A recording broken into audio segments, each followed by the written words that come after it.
Hey you lovely viewers, welcome back to my channel. আজকে share করব সম্পূর্ণ ভিন্নধর্মী একটা গাজরের পায়েস রেসিপি বা আপনারা এটা গাজরের ডেজার্টও বলতে পারেন। তবে এটা ভিন্নধর্মী বললাম এজন্য যে সাধারণ যে আমরা পায়েস গাজর দিয়ে আর কি করি সেটা থেকে সম্পূর্ণ আলাদা। মানে গাজর দিয়ে তৈরি হলেও প্রসেসটা অনেকটাই আলাদা। আর এখানে অনেকগুলো টিপস শেয়ার করব। আর অবশ্যই এটা আপনারা যে কোনো অকেশনে বা অতিথি আপ্যায়নে খুব সহজেই তৈরি করতে পারবেন।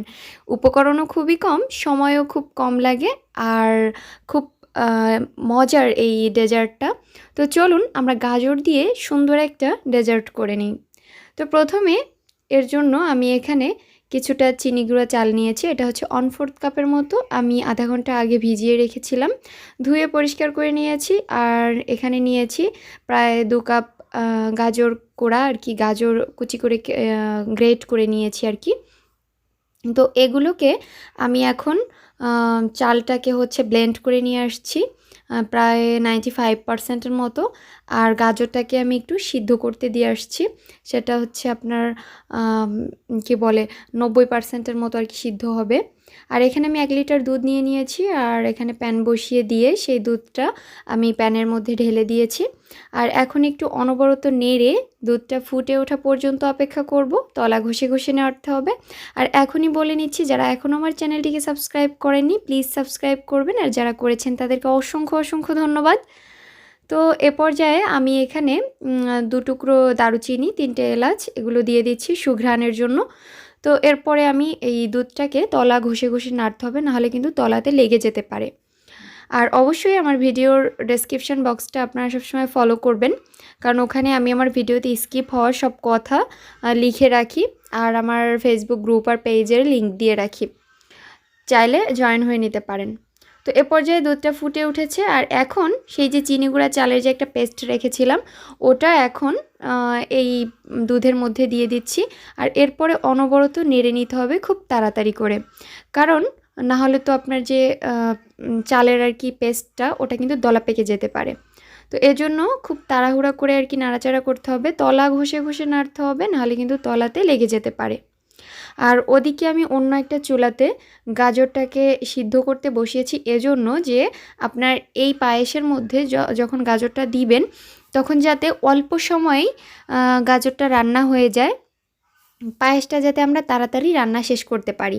আর যদি আমরা গাজরটাকে সিদ্ধ পরে মানে এই পায়েসের সাথে করি সেক্ষেত্রে কিন্তু অনেকক্ষণ লাগতে পারে। তো এ পর্যায়ে আমি একটু স্বাদমতো লবণ অ্যাড করে দিয়েছি। আপনারা মিষ্টি খাবারে লবণ না দিতে চাইলে স্কিপ করতে পারেন, বাট আমি দিতে পছন্দ করি তাই আমি দিলাম। এখন আমি সেই গাজরটাকে অ্যাড করে দিব। সেই যে আমি অন্য চুলাতে গাজরটাকে 90%-এর মতো সিদ্ধ করে নিয়েছি সেটাকে আমি অ্যাড করে দিচ্ছি। আর এ পর্যায়ে আমাদের যে পায়েসটা এর কনসিস্টেন্সিটা দেখেই বুঝতে পারছেন যে এটা কতটা থিক হয়ে আছে বা কতটা ঘন। তো এ পর্যায়ে আমরা চিনি অ্যাড করে দিব। তো চিনিটা কিন্তু আমরা একেবারে শেষেই অ্যাড করছি।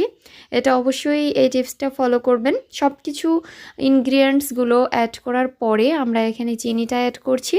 আর চিনি আমি এখানে 1/2 কাপ থেকে একটু বেশি চিনি দিয়েছি। আপনারা যে যতটুকু মিষ্টি খেতে চান সেই অনুযায়ী দিয়ে নেবেন।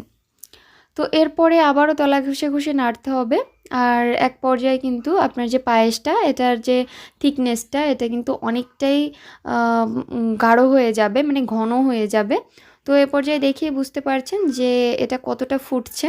তো এখন আমার যেই পায়েসের থিকনেসটা আমার কাছে মনে হচ্ছে একদমই ডান, মানে আমার কাছে ঠিক আছে। তো এখন আমি চুলাটা অফ করে দিব। চুলাটা অফ করে আমি এখানে এরকম সাইজের কিছু মগ নিয়ে নিয়েছি, 4টা মগ। তো আমি এতেই সার্ভ করে নিব। আপনারা চাইলে বাটি বা যে কোনো প্লেটে করতে পারেন সার্ভ, আসলে যার যার বিষয়। তো এখানে আমি কোনো বাদাম বা কিশমিশ ব্যবহার করিনি। আপনারা একটা জিনিস হয়তো ফলো করেছেন, কারণ আমি এই পায়েসের মধ্যে গাজরের মধ্যে আর কি বাদাম কিশমিশ পছন্দ করব না, তাই আমি দেইনি। আপনারা চাইলে দিতে পারেন, তবে আমি এভাবেই রান্না করতে স্বাচ্ছন্দ্য বোধ করেছি। আর খেতেও আলহামদুলিল্লাহ অনেক মজার ছিল। তো আজ এ পর্যন্তই। সবাই ভালো থাকবেন, আর আমার চ্যানেলটিকে সাবস্ক্রাইব করবেন, ছেলের জন্য দোয়া করবেন। আল্লাহ হাফেজ।